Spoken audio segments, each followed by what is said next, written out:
quais os pontos de Porto Alegre, tendo em conta o Porto Alegre que é agora e o Porto Alegre que é antes, na sua opinião? Bem, Porto Alegre, eu conheço Porto Alegre já há mais de 60 anos. Sou natural do concelho. Sou da freguesia da Ribeira de Nisa e naturalmente conheço Porto Alegre praticamente desde que nasci. E aquilo que se verifica é que Porto Alegre teve de facto uma evolução ao longo de décadas, em alguns aspectos positivos, em alguns aspectos negativos. Olha, eu começaria logo pelos aspectos negativos, por exemplo, em relação à limpeza. Porto Alegre era uma cidade que era lavada 2 vezes por semana, quando eu era miúdo, era lavada à mangueira. As pessoas tinham cuidado de não atirar nada para o chão. É verdade, também não tinha eclodido o reino do plástico, como acontece hoje, temos plástico por todo lado, mas a verdade é que as pessoas também eram mais cuidadosas. As pessoas sentiam que deviam mais respeito à sua cidade.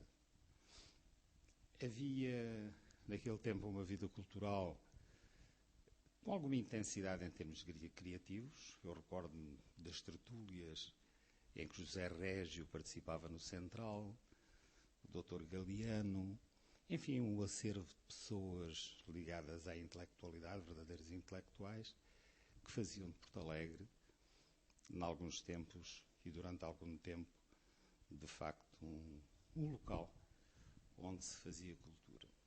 Hoje existe, mas é de uma maneira diferente. Aliás, existem mais organizações, mais associações culturais que praticam a sua cultura. Mas naquele tempo, não sei, mas era talvez mais genuína do que aquilo que é hoje. Embora, naturalmente, tenhamos coisas muito genuínas. Estou-me a lembrar do semeador, estou-me a lembrar dos ranchos folclóricos, estou-me a lembrar, enfim, das escolas de música, tudo isso, o conservatório, que é verdadeiramente genuíno.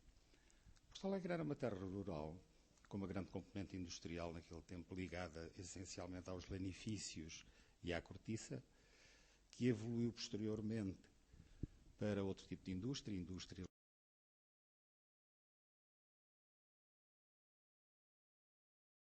Há pouco falou dos estudantes. Eles realmente são uma mais-valia num período de 10 meses que ficam aqui em Porto Alegre, não é? A completar os seus estudos, tendo em conta que agora estudamos menos tempo, é menos o tempo que cá ficamos. Anteriormente os nossos cursos demoravam cerca de 4 anos, agora com o processo de Bolonha isso acontece em apenas 3 anos.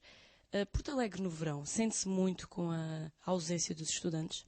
Naturalmente que sim, repare, quer dizer, é toda uma juventude e a vitalidade que eles emprestam a tudo que fazem que faz modificar as coisas.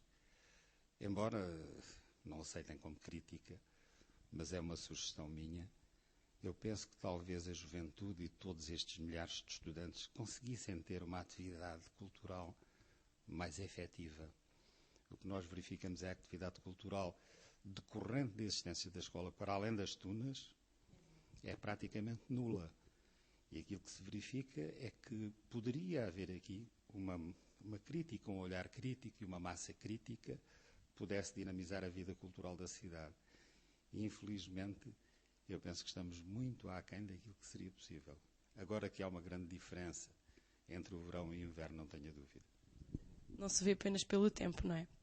E quanto à cultura aqui em Porto Alegre, os jovens, de certa forma, agora aqui com o Centro de Artes e Espetáculos, aqui ao lado da Escola Superior, é um ponto chamativo, não é? Para que passemos a assistir a espetáculos, teatro. Acha que Porto Alegre investe na cultura?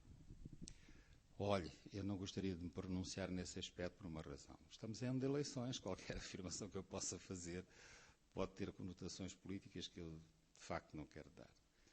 Entendo é que era ali um espaço ideal para se promover a cultura, a nossa cultura autêntica e a nossa cultura de raiz. E aí os estudantes teriam bons espaços para aproveitamento que, pelos vistos, não estão a aproveitar. Ir aos espetáculos já é bom, já é bom. Bem, muito obrigada pela sua disponibilidade e ter estado connosco à conversa neste caso, com o Governador Civil de Porto Alegre. Antes de terminar, deixe-me dar-vos os parabéns, porque isso é uma pedrada no charco. É preciso confrontar as pessoas com esta realidade nova. E é preciso que as pessoas conheçam a existência deste vosso canal para que o visitem e para que façam as suas críticas. Vivemos numa sociedade democrática e a democracia ninguém é isento de crítica. Muito obrigada.